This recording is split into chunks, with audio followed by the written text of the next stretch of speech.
Hey folks, thanks for stopping by and checking out the Business Line podcast. In this show, what we're trying to do is get in front of people all over the country, all over the world that are moving and shaking in business, whether they're a part of a big business or they're starting something from the ground up. We want to get to know them. We want to get to know their journey, their struggle, and a little bit about what they love in life. We hope you check out every episode you can. Joe, welcome to the Business Line podcast, bud. So happy to have you here. I've heard great things about you. Good friend of the show, Wayne Chiang, who was on a few months back. He mentioned you and kind of edified you a bit, told us that you'd be a great guest. And we're just really excited to finally get a chance to bring you in and have a good conversation today. So if you could, introduce yourself a little bit and let our audience know a little bit about yourself and kind of how you got connected up with Wayne back in the day. No, thank you, Brian. And, it's a pleasure to be here. And, Wayne probably set me up better than what I'm actually am here, but Wayne's Wayne's like a really good friend of mine. He is, interestingly, it's a different walk of life from my traditional career, if you will. So Wayne and I know each other from the poker world, and I'm not a professional poker player like Wayne is. So he's been really helpful to me to help navigate the poker world and to basically, learn not only the technical part of the game, but the mental aspect of the game, which is so common to what, I experience on the business side. So I found that, learnings I get from the poker side help me from business, and the business help me with poker. So that's how Wayne and I have like a connection. And sometimes I, give him some, if you want to call it advice, no one wants advice, right? But I give him some advice every once in a while around some of the business things that he's pursuing. That's fantastic. So it's terrific. It's really terrific to be here. And, how can I introduce myself here? So, professionally, I've been working for Johnson & Johnson. It's going to be 29 years. I'm really like aging myself. I wish I would have started when I was 3, but, I'm definitely getting up there in age. So that's a little Wisconsin connection, Johnson & Johnson. Right? Yeah. We're in Wisconsin, so there you go. Yeah, we've got Johnson & Johnson's like everywhere, it's like a ubiquitous type presence, but yeah, so I'm silently proud, obviously, to work for a great company like that. And I can get into that later in terms of what I've learned and how that's helped me in other aspects of my life. But it's been an interesting ride. I have a family, I have a couple kids, and I also one of my hobbies that I really enjoy, like that connection with Wayne, is I really enjoy playing poker. And my true love with poker is if I could, pick what I do every day if I was to do poker, my real true love is tournaments. I just love multi-table tournament structures, especially like the ones that are, I would call like a little like higher buy-in with, that come with that, short-term prestige, if you will. I just love that feeling, and I love the competition of that. So that's kind of like the high level. I grew up in Canada, actually, so I'm born in Canada, and I can hear some of that in your voice. Yeah, a little bit of Canadian accent. Yeah, so I can hear it. So I was raised in Ontario, the province of Ontario, in a city called London, and and then I was educated there. I have a couple degrees from a couple universities there, but I have an economics degree, an accounting degree from business perspective, and I moved from Canada in 1995 and started my career with Johnson & Johnson shortly after that, and I started in New Jersey. And I started as a sales rep, actually. So cool. I carried the bag, as they say, right? Yeah. That's my world.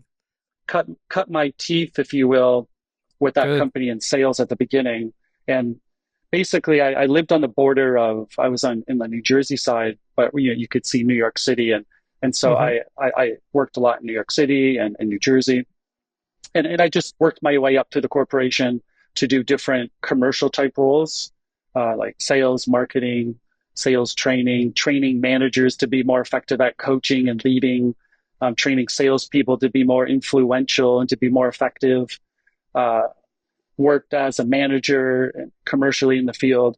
And I've also done roles where like a general manager for a J&J business where, you're Mm-hmm. in charge of it from end to end and having those responsibilities.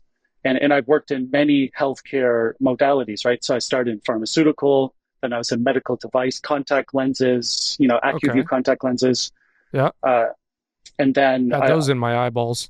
oh, really? Okay. Oh yeah, And, for sure. and do you still wear contacts or do you prefer I most of the glasses? time wear glasses just because I just don't like sticking my fingers in my eyes. Right. Yeah. But I'm the same way. anytime where, yeah, like if I'm doing relatively summertime outside stuff and I need sunglasses, and it really depends on the situation. Maybe formal kind of occasions where I know I got to do photos and I don't want Okay. glare. I'll put the contacts in, but I can't wear them all day long. I get really irritated. Mm, But yeah, contacts, I've always said that I was going to, kind of go the way of LASIK surgery to kind of get some of those hmm corrections made, but I've never pulled the trigger on that. So I just kind of, if I want to look like I don't have glasses, I'll throw the contacts in every once in a while. Yeah. The whole pocophobia, right? It's a real thing, because, Oh yeah. working for the company, I've never publicly admitted this before, but, I had different roles of increasing responsibility in that side of the business. And you would think that I should be able to put contact lens in. Now, I don't have vision correction needs. So Hmm. I never had to wear contacts or glasses, although now I do. As I get older, it's harder to see things when it's dark in a restaurant. Yeah. Trying to read the menu. Exactly. So when I tried to put contacts in just to experience it, I can't do it. Like close my eyes, and so I'm embarrassed to admit that I can't put them in myself. But I'm sure that if I needed to see better, and I had that motivation there, I could probably muster up the courage to do that. So after working on the vision care part of our business, I Hmm. moved over to our electrophysiology department, which is it's catheter ablation therapy. Essentially, it's a non-invasive way to basically change and cure arrhythmias. So atrial Okay. fibrillation and other Mm. arrhythmias that people have that are very common, that typically the first course of therapy is drug therapy, pharmacologic. And, oftentimes that may not work or might come with side Right. effects because people are taking other medications. So this therapy is amazing. It's literally like Star Wars, Star Trek like medicine, Nice. because That's cool. without cutting the patient open, you're literally curing these conditions. Mm. And the device and the navigational system that the doctor uses to go into the heart to basically re-electrify the heart and change the way the Hmm. heart is communicating electrically. It's really amazing. So I was there for a little while, did different roles there, and then now I'm in a business called Mentor, which is kind of an interesting business because it's a lot different from the other Johnson & Johnson businesses I've been in Hmm. that it's focused on surgical, like cosmetic aesthetics, really focused on like women who have cancer and they have to have their breasts reconstructed. And so we Okay. have Yep. the devices like tissue expanders that will reshape the pocket for the breast, and then Okay. also like breast implants, like silicone breast implants that will, give women, that restoration, if you will, Hmm. their femininity back after they've Right. lost their breast, right? And then Yep. also those products are used for just plain cosmetic procedures for augmentation, for women Sure. that want to change their appearance. So I'm on that side of the business, which is so different, right, from all the other businesses I've been in. Yeah, absolutely. So you've been in so many of these different roles over time with J&J. And so tell me, how do you know when you've come to kind of the sunsetting period for one role and it's time to transition? Is it just like, hey, it feels like I've reached my potential or my top level of influence here, or all I can really offer? It's time to pass that on to somebody else, and then you kind of move over to something sideways or up or down. What does that look like after when you're doing those transitions, and why for such a big company? Yeah, no, it's a really great question, because if someone was to analyze my resume, which is a retrospective rationalization of how I see my career, right? But if you were to Hmm. look at Hmm. my resume, um, I haven't been in a role for more than, on average, 1.5 to 2.5 years maximum. So Okay, you and think about that, right? that's pretty quick. That's short. That's a Yeah, quick it's turnaround. probably too quick, because to get like a mastery at a role, Hmm. to when you think about the complexity of the skill, the knowledge, the organization, the people, the customers, the products and the competition, all that stuff to get really good at it, 1.5 to 2.5 years, yes, you're starting to become more consciously competent what's going on, but Mm-hmm. oftentimes you're unconsciously incompetent and you have the skill, but you don't necessarily have all that other stuff. And so the interesting thing about Johnson and Johnson is, if you it's a company within a company. That's what we tell people, right?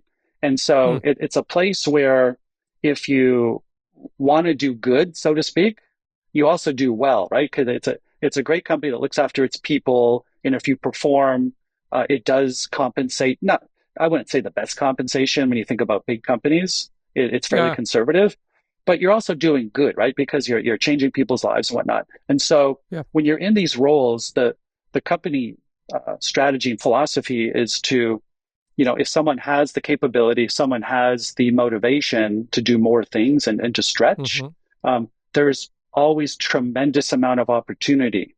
And if you're flexible to learn and you're flexible being uncomfortable and you're okay being uncomfortable to learn, knowing that you're not going to be as effective as you were in the last job because you don't know anything and you're starting over again. And Yep. You don't essentially, know what you don't know. right? It's like it's I've been more times unconsciously incompetent in this company than I've been, consciously incompetent, if that makes sense. So Yeah. so when I Absolutely. so for 29 years, it's been a constant cycle of learning, and Yeah. which is kind of exciting, but I'll be honest with you, it's a little scary too. Yeah, absolutely. I mean, you hit on something big there. If we can dance on that a little bit, is this, I tell this to my son or my daughter. My daughter doesn't struggle with it necessarily nearly as much because she attacks things voraciously. Hmm. Anytime she comes up against an obstacle, she will find a way through or around it. My son sometimes a little bit is not so much. So, I've been working with him a lot lately, kind of doing some physical stuff because he's 13. He's, like I'm taking him to the gym with me now and he's starting to feel pain he's never felt. Right. Hmm. And what I'm trying to teach him is to get comfortable with being uncomfortable. Because the Hmm. more you can do that and apply that to all the different things you come up against in life, the less you're going to find yourself getting, beat down in a way that you feel like you can't go on or you got to give up. Right. And so when 29 years in this, and Johnson & Johnson, big. It's not like you're at the same, you haven't been doing the same thing for 29 years. It's not like, well, I've got 29 years of experience doing the same thing over and over again every day. You've built across these things. Hmm. So when you're coming up against these year and a half, let's say 18 months, 24 months, is it that you don't have blinders on and it's just kind of like corporate ADD? Oh, shiny new thing. I'm really interested in that. Or is it like opportunity opens up, you're approached, hey, we know you're really good at this. Do you want to slide into this? What does that look like when you're committing to something Yeah. else? Yeah, no, it's really. I like what you said too. We should dig into that later. The whole Yeah. being uncomfortable piece. That's a vital skill for anyone, whether you're starting a business, whether you're an athlete, whether you're a poker player, whatever you are. It sounds so simple, but that's great. You sound like a great dad. That you're coaching and helping your kids because I don't think a lot of kids have fathers that have that insight, right? That are there to help guide them and give them these really insightful things. So just hats off to you, because as you know, not to get too emotional here, but there's a lot of kids that don't have a mentor like that in their life, right? And Yeah. and they learn that maybe when it's too late. So they're very fortunate to have like a smart dad Those like things you. propagate, right? Those mindsets, and we'll definitely get in. They propagate because, as a father, dads struggle. It's not easy being a dad, and if families don't stay together, it gets even Mm-hmm. harder for mom and dad. And you got all these different dynamics that, as creatures and humans, weren't necessarily created to have to live like that. Like we figured some things out, and sometimes we mess things up. But I'm not sure my kids would always agree when in the moment I'm holding them accountable. They're always, oh, dad, here comes the eye rolls and all that fun stuff. But, I hope when I pray down the road, those lights will turn on and be like, that's why he did that. That's why he was Yeah, on my back about those kind of things and wouldn't let me quit. So yeah, yeah. anyway, I appreciate that. That makes me feel good to know someone, they always say different things, the struggle's real, but it's like, I really want to make sure, without overdoing it, that my kiddos, have some fortitude things that when they get out there on their own and stuff, Oh yeah. they can make it. So And it's interesting too, right? Because at a teenage level, and we've all experienced it ourselves, but we don't realize we're going through it when it's happening. The brain right now is remodeling in a teenager, as you know, right? And Mm-hmm. so things that you're saying aren't going to resonate the way they will when they become older, right? When they're like in their mid 20s, and so you kind of lose the person there because of the remodeling and the things that are happening chemically in the brain.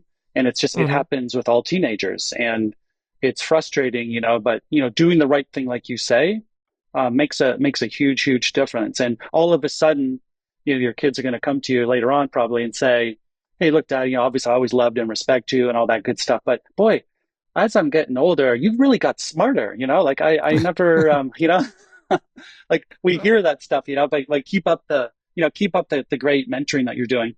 But to go back and answer your question about, Yeah. this, you mentioned like, okay, you have all this change, is this a function of maybe not being focused, and is it this need to change? There's a corporate thing, who's leading what, and how does it Yeah. happen? Yeah. There's different pathways for sure, as you can imagine, right? So it's not like if you join the, our company that you're required to change every year and a half to 2 years. Yeah. So there's some people that choose one pathway, like they say they do IT, or Mm-hmm. they're an engineer and they do product development. And that's all they do their whole life and their whole career. Okay. Yep. And we obviously value people like that, right? Um, the path that I chose was to upskill myself and to get as much experience as possible. And they call it like almost the holy grail of professional development, in terms of, you know, you, you don't want to be pigeonholed in one job, if you will. And so to have cross-functional experience in how a business operates just makes you better. And the thing that helped me was I had some really, and I continue to have some good mentors in my life, people with experiences that have been, successful when you think of it from an external perspective. If you were to look at them and the resume and say, wow, these are very successful people, right? So I've had Mm-hmm. people like that. And, I've had to seek them out as well. It wasn't like, Mm-hmm. hey, they just came to me out of the sky.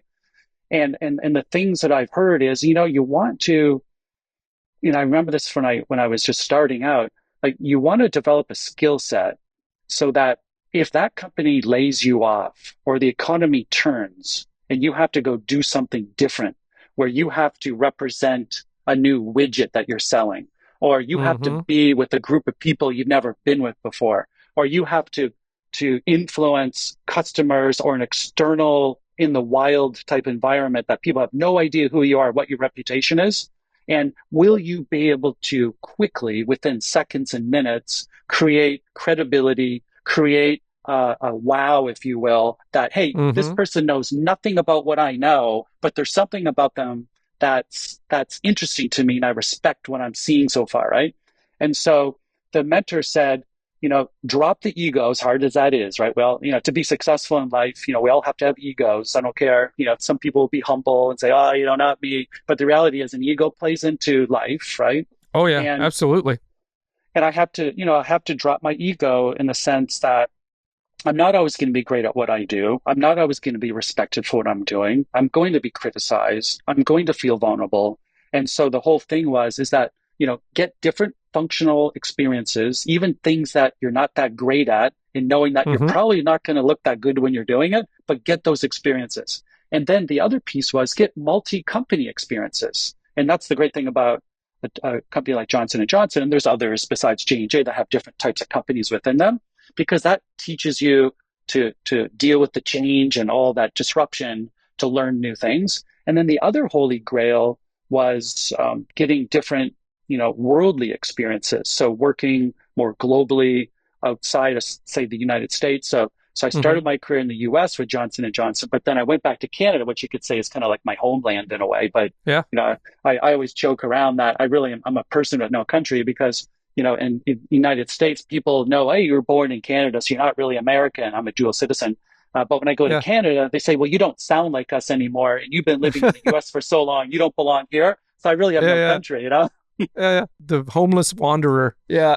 Yeah, you know, I amen to what you just talked about, and because and this applies, and I really love being able to talk to you about the angle within a company like Johnson and Johnson. Now, not all big corporations are same and structured the same, but I really love hearing this because it mirrors kind of what I talk to folks about, whether they're working in my small business or whether they've got their own business, and we kind of just sharing war stories. And if I'm talking with people, I'm always like a good example is a couple months ago, I was talking to our outside salesperson in our company, and he's a great guy and he's doing really good, having a really good summer.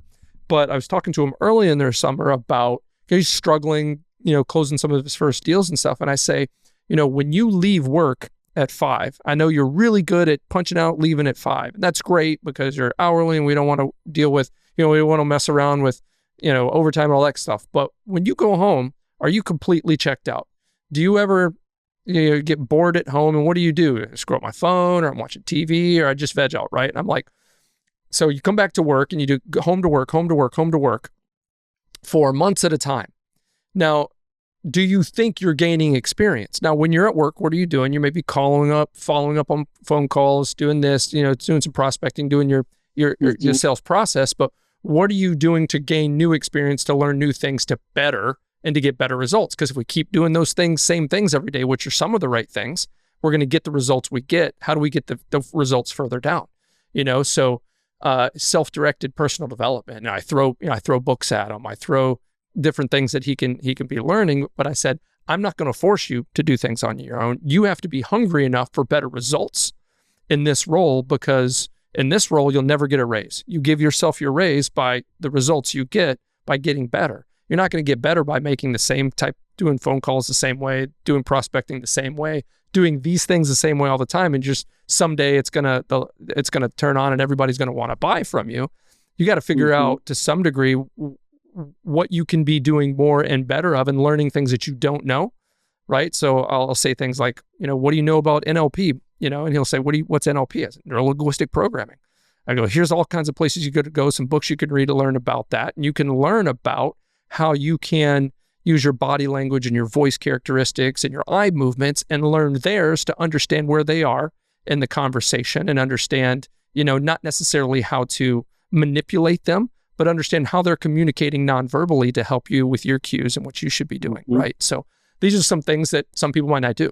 So just as an example, I love that you said, you're not moving around just to move around. You're moving around to gain things that you didn't have before, that you might not ever get if you stayed within a successful path within, these guardrails in this division, right? That's exactly right. And I love how you talked about the psychological or the neurological aspects with your sales professional, because there's science, right, that backs up what you're saying, right? Oh, absolutely. Even more modern science. And it's not manipulative. It's just, to have an understanding viscerally and a skill around that, it just makes a huge difference. So like I have like some good people that try to make me better, if you will, right? All the time. And, and so I know that from certain experts, especially the ones that are on television, that are being asked to be interviewed on CNN and some of the bigger Fox News type shows, like simple things like just putting out your arms like this, like the signal that sends to your brain in the dopamine chemicals to create connection, or to allow your brain to operate at a different level. People might think that sounds hokey, but the reality is your body is a pharmacy, right? And if you know how to use your body the right way, like through exercise, through little techniques, it actually activates your brain and gives you an edge, right? And it gives you that willpower as well. And some people, absolutely. I didn't always understand that, right? And people can read about it, but I've been blessed that I have people that actually teach it, and they're experts, they're PhDs, like working at Ivy League schools, doing research on it. And so I've been so fortunate, Brian, to be, working for a big company like J&J. Not everyone, I know that's listening to the show has a desire to be like, they might call it being a corporate slave, right? To work in a big company. They might be entrepreneurial or whatever, but it's all the same stuff. It's all the same stuff for success. Yeah, you could the skill sets transfer, right? So, there's different, we have so many different, personality types, and our experiences kind of influence the directions we take. But, yeah, someone can be kind of jaded in the corporate thing, either by experience or more stereotypical, what you hear, or what's, people talk about.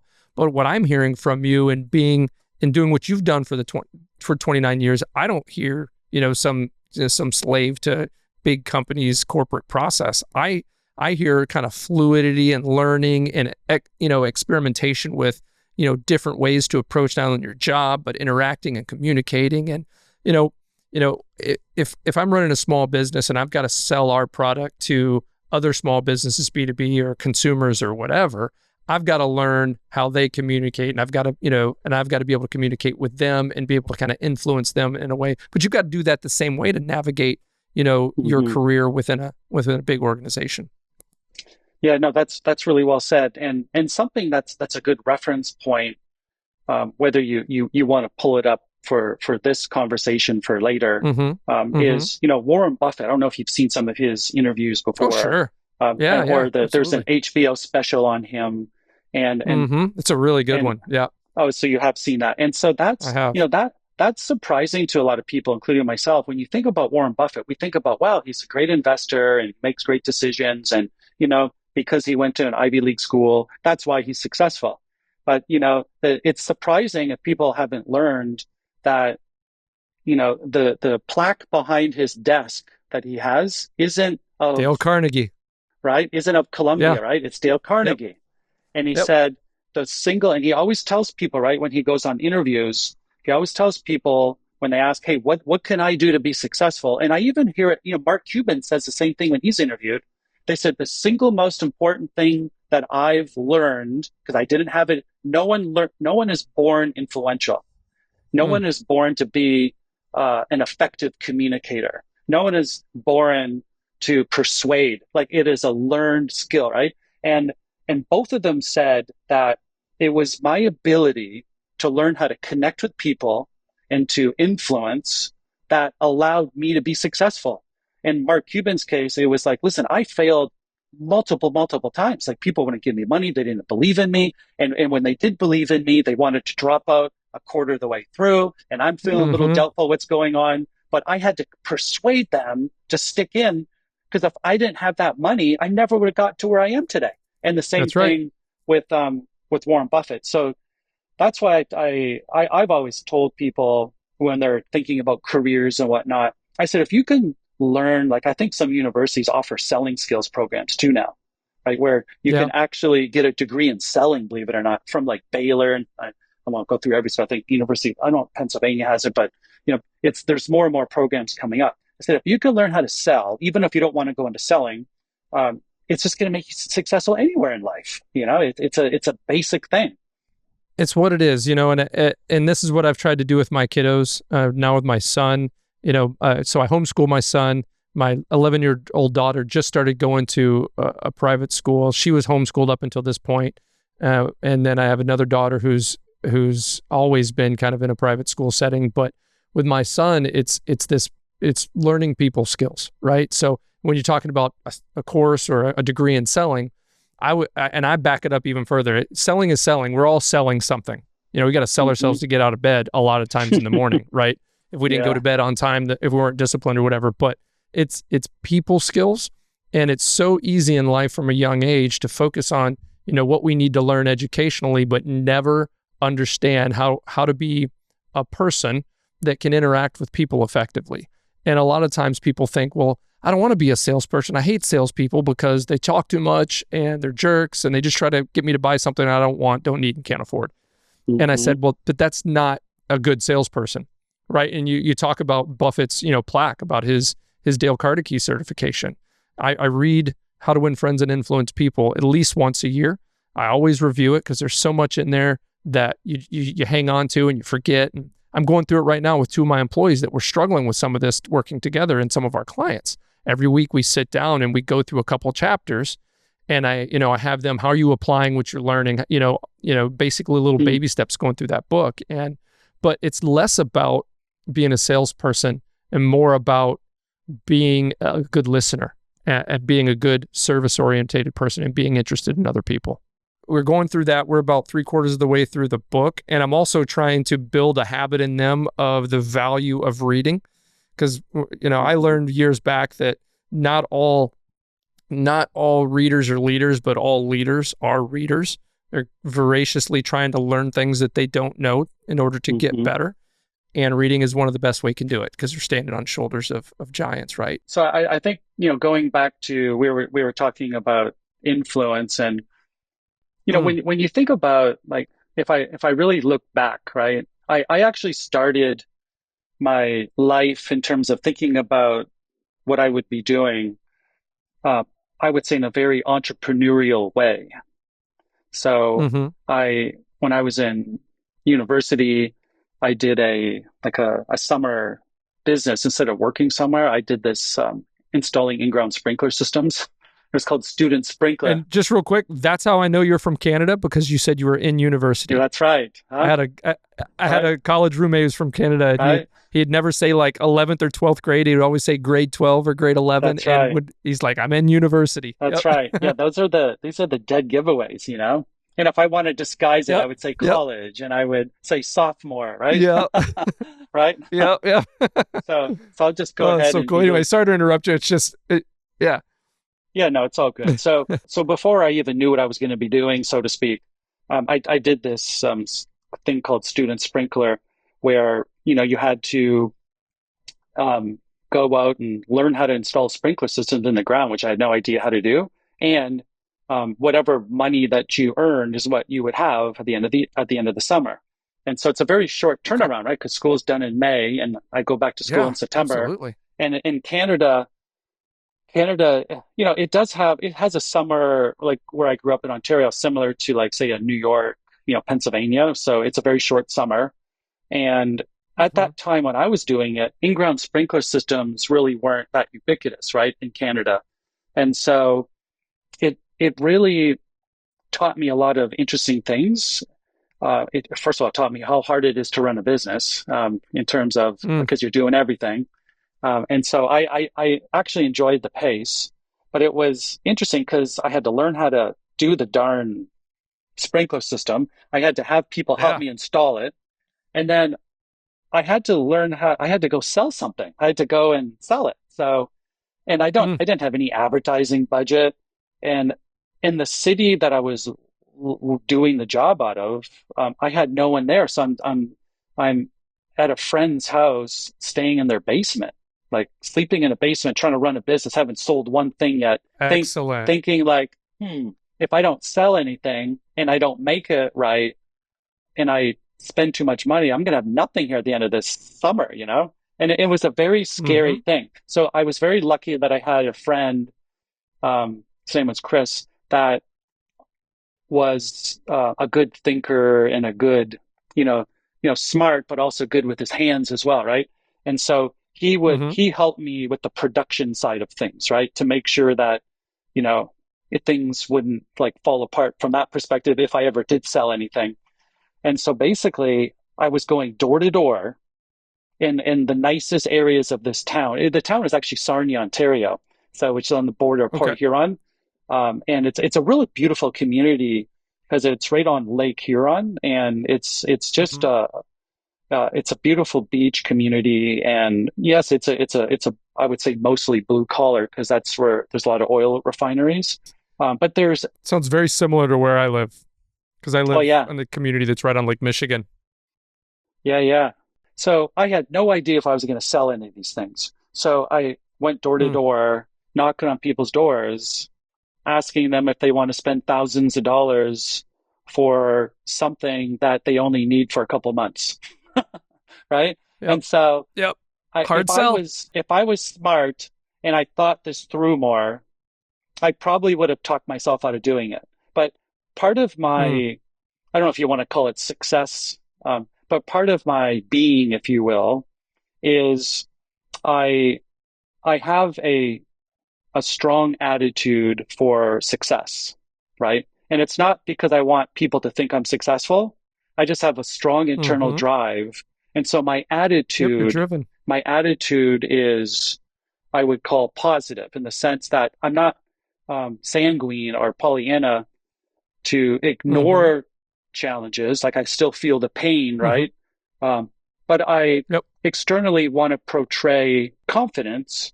But I've learned along the way, by the way, that holding all that in so that you look like a duck going across the pond, like really smooth when the legs are going fast into the water. Like I've learned, Yeah. and it's taken me a long time to learn this, that it's okay if you're uncertain, if you're scared, or if you're scared of failure and you're just down and upset Mm-hmm. and frustrated. I've learned that it's okay to express that with employees and to do it in a Mm-hmm. very transparent, emotional way in the way that you would communicate. So your employees and the people that are around you that love you and care about you are invested in you so that they really know emotionally where you are.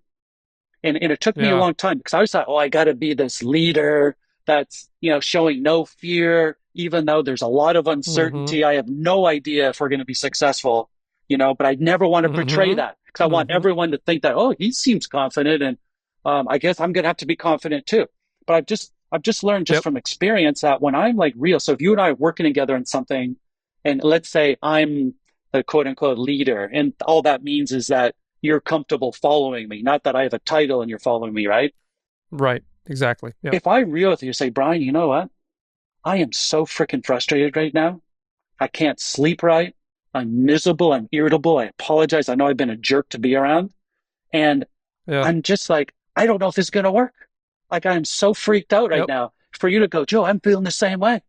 I'm the same. I'm so glad Yeah. that you're being honest with me. It's okay for people to see that you're frustrated and how Yeah. you're feeling, because it sends like permission to the people you're working with that, hey, it's okay that you don't have to be perfect all the time. And they're frustrated. They got things going on in their life, right? Yep. And Yep. so it creates, I just believe in creating an authentic culture where, yes, there's a competitiveness. We want to win. We're connected that way. And sometimes it's okay to have a bad day and let everyone know you're having a bad day so we can support one another. But in the end, we'll all have that same purpose of winning, if you will, and we care about what we're doing, right? And and if someone doesn't have purpose, and you probably talk about this too, Brian, right, with your Mm. family or with Absolutely. your employees, like if you don't have purpose for what you're doing, like a higher level order for what you're doing, it's really hard to muster up the energy and the consistent daily behaviors to drive towards success. Yes. Because if you're just doing it for superficial things like money, or so you could go buy a car, you could have a nice home, that's not sustainable, right? But if you got that bigger purpose to say that if I'm successful at this, I'm going to be able to achieve these bigger things, or this is really a bigger problem we need to solve. And when someone says to me, why are you doing this? And why you're putting this extra effort? And why should I use your product? Or why should I use your company Mm-hmm. services? It's like, hey, listen, it's not that I need this. It's not that I want to be successful and make lots of money. It's because this is the thing that we think we need to solve. And by using us, this thing will be better as a result. And it's really being clear on what that is. And I could definitely give different examples from our perspective, Oh, but for I sure. think, but to me, that's been a really strong force. So going back to that student business I was talking about, Mm-hmm. and so I had to go door to door and sell. Like, these systems were like $3,000 to $4,000, and this was back in, gosh, what year was this? This is back in the '90s, right? And that's a lot of Yeah. money in the '90s. Oh, yeah. And so I, if you want to call it successful, I don't know. I feel that there was some success there because I sold over $50,000 worth of systems, like going door to door. Yeah. In a I got summer. people to trust me, and it was a bit of a disaster in terms of learning how to put them in, and but overall You got to get in there and mess things up, though. That's right. okay. It Yeah. was it was uh it was an amazing experience that helped shape me, and it's something that there's certain things in your life that you never forget. I'll never Yeah. forget that experience. Yeah. When I was young, probably around, I think maybe a little bit younger than you, not too much, but one of the first things I did in I think a summer after my first or second year in college, I sold Cutco knives. I was looking to make some Oh extra yeah. income, and I answered a ad in the paper, and I drove an hour and a half to go to this interview session with 100 other people in the room, and then they narrow it down to a couple people in their interview, and they eventually choose somebody to, some college kid to put out, and through referral kind of marketing, go out and try to sell $1,700 sets of knives. In 2001, 2002, it's a lot of money even now for some knives. And I didn't blow the roof off of it, but I sold some. I understand. I worked really hard. I memorized that doggone presentation where I didn't even need to have the folders and stuff. And I learned some stuff about myself, got a lot of more no's than yeses, but that taught me something too. You know what I mean? You miss more than you make. Yeah, that sounds like a wonderful experience.